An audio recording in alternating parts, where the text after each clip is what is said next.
I completely agree. If you're paying rent out there, then you must be a little bit mad. You're mad. I'm mad. Cuckoo.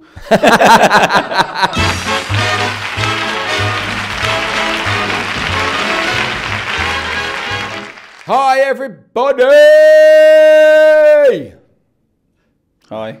Makes me feel good for the day. I'm Spencer Lodge. I'm Lewis Allsopp, and welcome to The Close. Welcome to the close. Is that what I said? Welcome to the close. Did I do that? Yeah. No, I didn't. You did. No, I didn't. You do it like that. You did. I didn't. I Got said a joke? welcome to The Close. Got a joke? No, I don't have a joke. Why not? Because we filmed 5 minutes ago. I've not been on Google. I want a joke, otherwise I'm not going to film anymore and promote your company and your business any more than I've already done. I'm promoting your company. I'm Fuck off, I'm promoting your company. Right, today's subject is your subject's related to something you know a bit more about than me. Yep. So that's drama. Yeah. Yeah. What's the subject today? You don't know. That's why I'm not saying anything, because I'm waiting for you. You're looking for me to help you here. What's the subject on? I know the subject. Go on then. How to create wealth in real estate. Yeah, it is. Yay! You were struggling there at the no, start. No, it's fine. It was there. I was just testing you. Right, folks. So we're going to learn all about how you create wealth in real estate. And obviously, Lewis being an expert in this area, I'm going to sit back, kick back, relax, and allow Lewis to talk to you all about how you go about making it big in real estate. You're talking outside of your mouth now. Oh, really? I'm going to kick back, relax. So, real estate. Oh, well. Gosh. Well, this is like one of those 1970s ones, the Ultravox. Looks good in your hand, that does. Sorry, Emma. Ooh, techie guy went a bit mad there. Okay, right. So let's talk about it. You know? Yes. What do you want to talk about? People want to create wealth in real estate. How do they go about doing it? And don't take your typical rich guy. Take the guy that starts off and he's saved enough money for, I don't know, a deposit on a flat or something. Yeah. First thing is mindset. So, property is long term. You've got to think about it as a pension, a savings plan, whatever you want to call it. That's what you've got to get that mindset in. Okay. A lot of people that buy houses, what they do... Itchy nose. Yeah, I know. It tells me off for itching my nose all the time. Itchy nose. I'm itching it now. It's like this. I need to itch it. You haven't got the world's itchiest nose. Well, obviously, you have not. I have. You have not. You got you got a mental problem. Okay, you got a habit or some sort. You can't stop me. I'm going to buy him one of those things. Lizzie, okay, will you go to the shop today and will you buy him one of those nose hair groomer muzzle. things? You buy me a muzzle.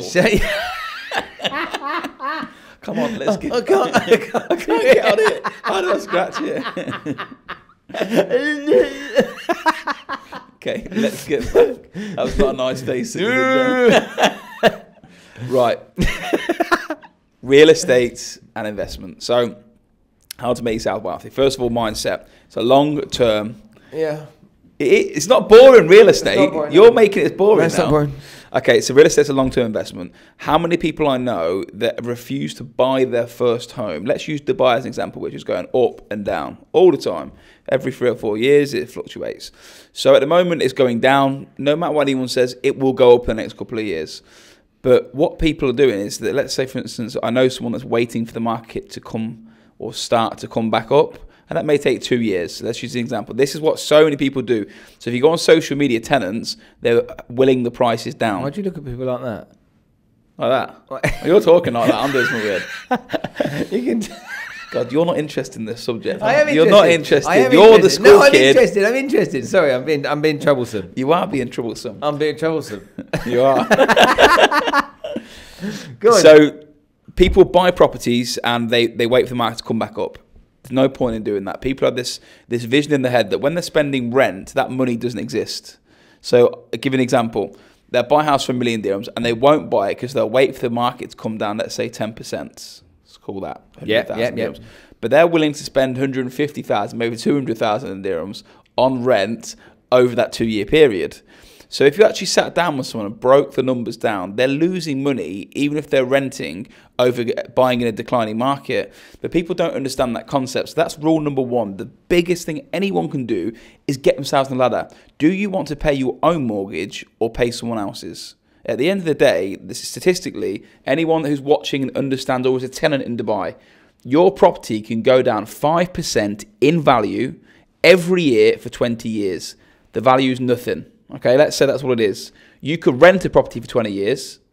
The value is nothing. But at the end of the day, the difference is you still own the house. You have a bed, a house, a roof over your head. So it doesn't matter that much that it goes down, because as long as you're going to be in it long term, you can't lose. You cannot lose. You're down paying an asset.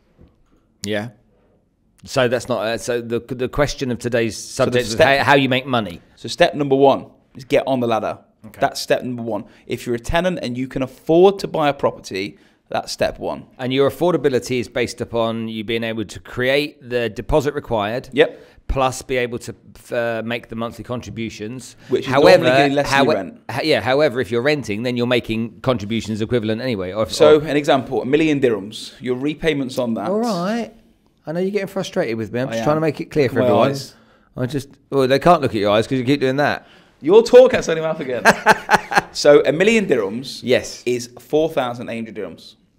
$1 million dirhams is 4,800 dirhams per month in a mortgage payment. Correct. Which is the same equivalent to a one bed in Marina that you can buy a one bed for rent. So you rent and your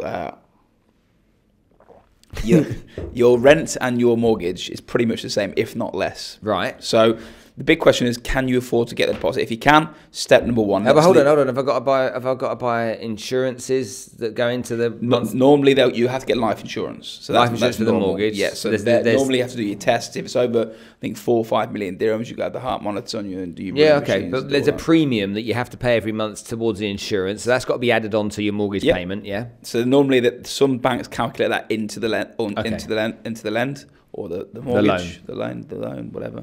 Same wording, isn't it? The lend. Okay, and then obviously transfer fees and everything else. So we're just going to say that you can afford to buy it. Let's just leave it at that. Yeah. You've got the deposit and you can do that. So that's step number one. You've bought a house. If you fast forward 20 years, you will make money. That's a fact. Whether it is via saving money from rent or owning the house, you're going to make money. So you can say that's one example. The next step is how you go on to generate wealth, which is the main thing that we're talking about. So there's two main things that anyone that's buying a property will do. And I've done both in Dubai: capital appreciation and rental income, the ROIs. Your ROI, or return on investment, on an off-plan purchase in a good market is phenomenal. But it's not always a guarantee. It's not a dead cert, so it's not reoccurring income. It's not money that comes in every month like rent. So we break this down. So if you want to make money and you want to be a millionaire and you're in a good market where you think you're going to make money, you could put 10% down on a property. You could sell it for 10% premium and you double your money. Yeah? Yeah. We agree? Yeah, we do. Okay. So you would make 100% return on your actual money that you've down paid, which is amazing. If you're looking at a rent, you're looking at 67% per year. So if you sold it for double, you'd be 100% less fees. Less fees, yeah. Okay. But generally, 100% on the money you put down. If you get 100% back, that's your money. So that's an easy way, or definitely not an easy way, but something I've done many times where I've bought a property. I bought on Palm Jebel Ali 10 years ago, where I bought it, put down 286,000 dirhams. The same day I sold it for an extra 286,000 dirhams. So and in one day you're making 60,000 pounds. So it can be done quite easy in a good market, or a market that's got an upswing. We don't have that upswing at the moment. So if you can do that and you trade correctly, and I use the word trade because I don't think you're actually selling houses, you're selling paper off plan effectively. You've got to get the right paper, the right unit, the right developer, etc.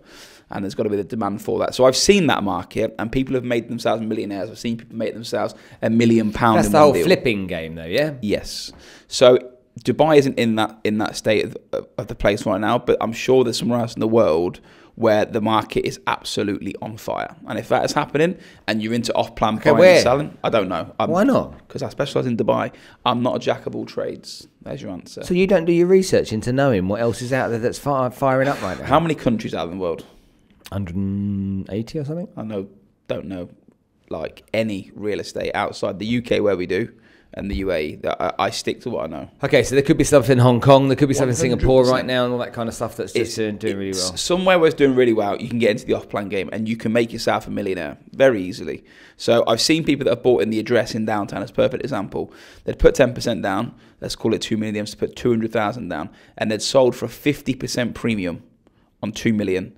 So they got back 1 million in cash plus their deposit. which is absolutely frightening that you can do that in a couple of months. So that's one way to go. That's the way that I've made some money doing. But my future planning and what we're talking about here is how to make yourself wealthy. Is I like to buy properties and rent them out. For me, that's my salary. That's my wage every month, and I can calculate how much money is coming in or out. So I'll give you an example. In the last 2 years, I've bought 4 properties. These 4 properties, one of them is on the golf course in Jumeirah Golf Estates. Another one is in a golf course in Al Andalus. I bought one in Sports City and another one in Sports City. They're all ready. One's handing over in September. I now look at my income every month and I add the rent for the golf course villa, the rent for the 2 apartments. And then offset the mortgage cost. Well, no, because it's cash. I'm fortunate enough to do it cash. People typically would be offsetting the mortgage cost. But so there's 2 ways. If you can buy it cash, which I know a lot of people can't, if you are buying cash, that's your revenue for your lifestyle. That's a simple way to look at it. If you can go down and put it down, you're just increasing your income every month.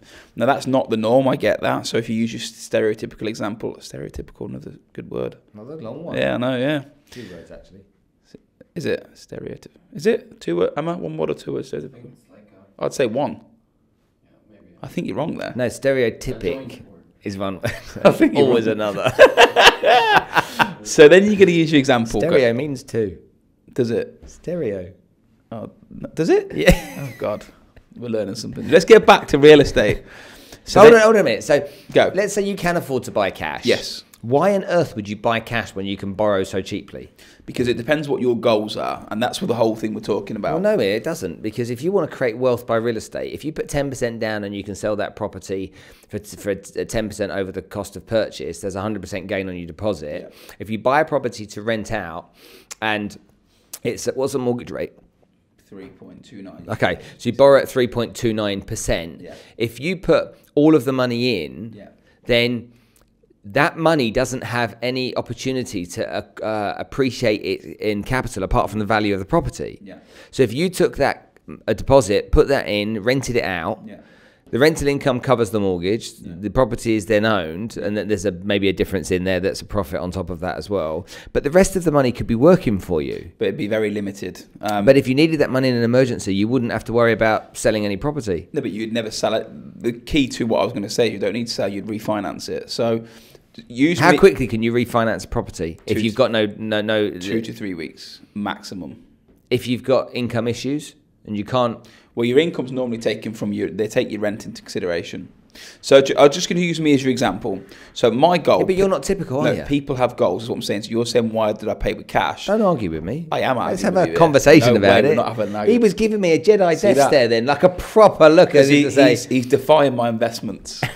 But for me, my goal is different to everyone else's. I've got my business. I've got my income coming in. This is adding to my income. Yes, they're cash. And yes, I could do it finance. But my goal is to increase my income every single month. You can't do that by having a mortgage because your mortgage offsets your income. You're not making any extra money. You're just downplaying your mortgage over the 20-year period. That's not my goal. Okay. However, I'm fortunate enough to be able to do that. But as people that are buying, let's say, a property today and they want to rent it out, they're really, really in the long game. And if they do it correctly, over, let's say that they're 20 now, by the time they hit 40, if they can buy 3 or 4 properties, yes, you're making no income as in month to month because you're ideally you're only down paying as much as you can. But in 20 years' time, you will have an asset that probably double in value over 20 years if all goes to plan. Mm-hmm. Plus, you'll have the asset paid in cash which you can refinance and do what you want with. The key to real estate for me is you don't sell. So I've just had a text message saying, do I want to sell my apartment, which hands over my villa in September, that hands over? I don't want to, because why? What we're going to do? I just look at properties as bank accounts. Bank account 1, 2, 3, 4, 5, 6, however many you've got.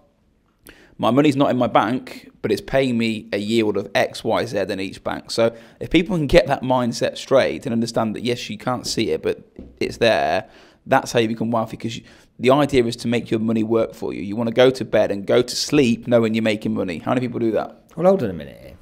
Let's say let's give me one of the properties. It doesn't matter which one, any one of them.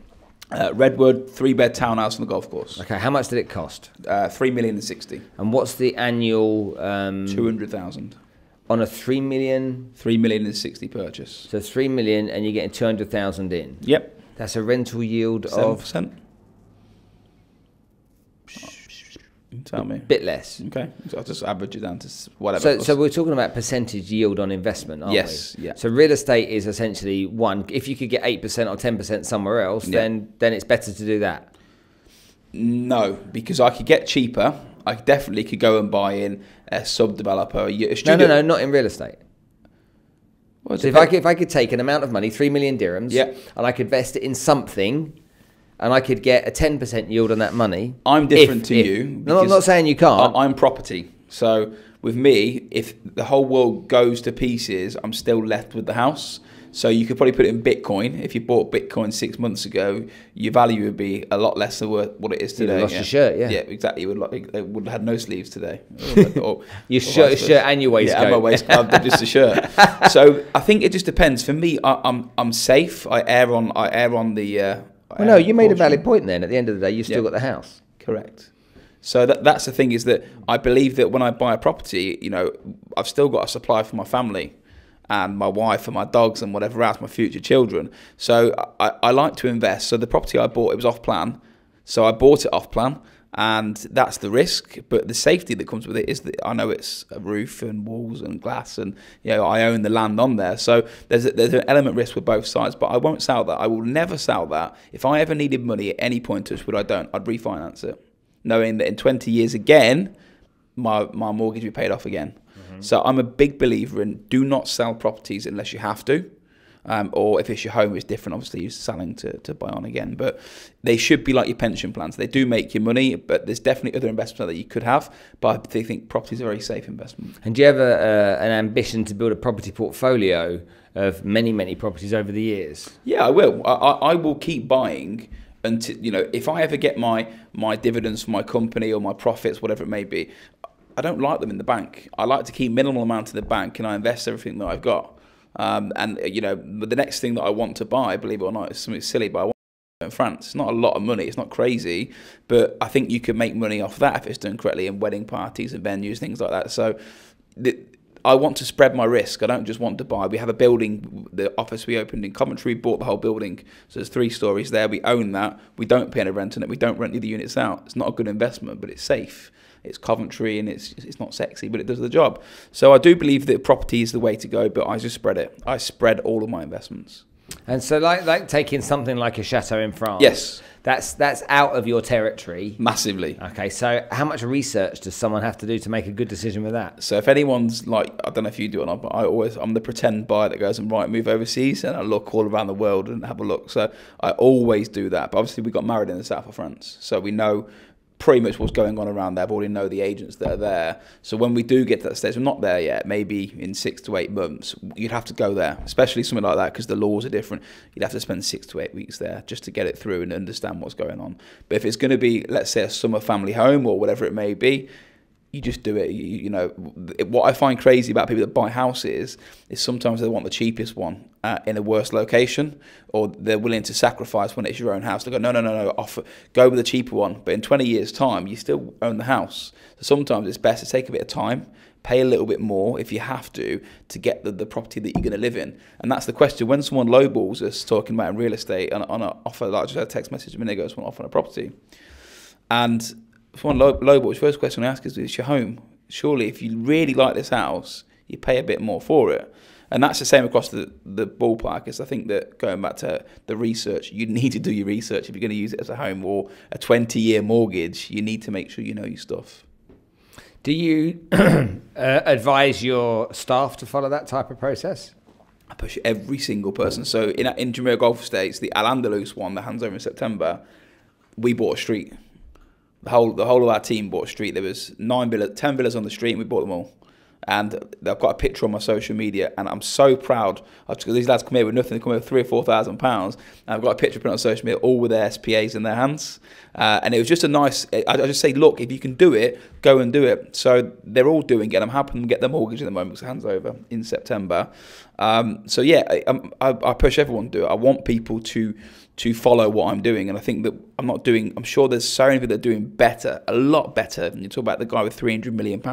I'm nothing compared to the people, but I'm following a very safe formula that works. I make money, I invest it, I leave my bank balance as low as I can to invest, and if it need it, I know that I've got 10 bank accounts all pay me money every month, and I can call it any time. That's what I like to do. And then obviously you've got the business, which is, touch wood, very, very successful as well. Okay. You've got a completely different investment technique to me, haven't you? I would say technique. It's just my strategy is different. I don't think that the real estate is bad or wrong at all. No, I agree. You should have it. I mean, I have it, but I feel that it's one asset class, and there are four other asset classes to consider, and those asset classes all have their day. And they all have times where they perform and outperform each other, and so I believe that you should look at all of these areas. Where would if you said to someone today they're looking at real estate, if it wasn't in real estate, where would you put your money? Where you think, do you know what, I'm going to have a good return in the next year? What would you do? Personally, okay, with if somebody was talking to me about what I do with my money, my appetite for risk is extremely high. So I look into opportunities where there is high risk and the potential of a higher return. But I do a lot of research in that area to make sure I make a good decision.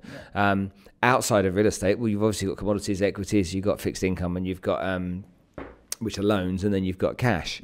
The biggest traded market in the world is Forex. And so what are the opportunities in the foreign exchange markets? I believe the European and the US stock markets are going to struggle in around 12 months' time. And because of that, I'd be loath to get involved in equity right now if I was buying in on one price. If I was buying in and investing over a period of time, taking a long-term approach, then again, you've only got to look at the history of the equity markets and see how they've performed. But surely you're obviously a very experienced investor. You know, I think you bought a few properties through Allsopp 10, 12 years ago. You would have bought properties through me. You're an anomaly, another great word. An anomaly. An anomaly, yeah. Does that work? How does that work? It's fine. Okay, yeah. What does that mean? So you're an anomaly.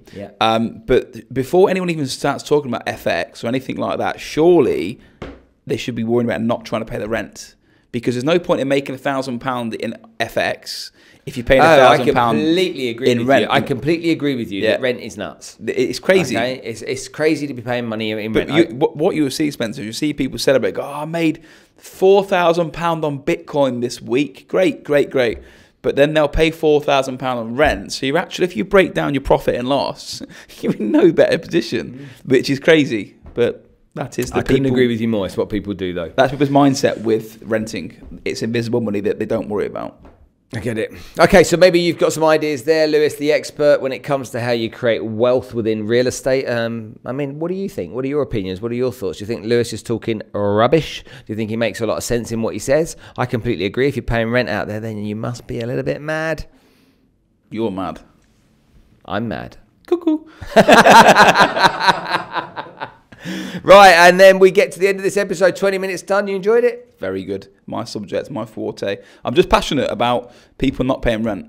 That's all it is. I think that people have this conception where it's invisible, and I'm trying to get that mindset away from people. It's not invisible. If you can afford to buy, you buy. That's that. Forget me. Don't buy for Allsopp and Allsopp. It's not an issue, but go and buy a house.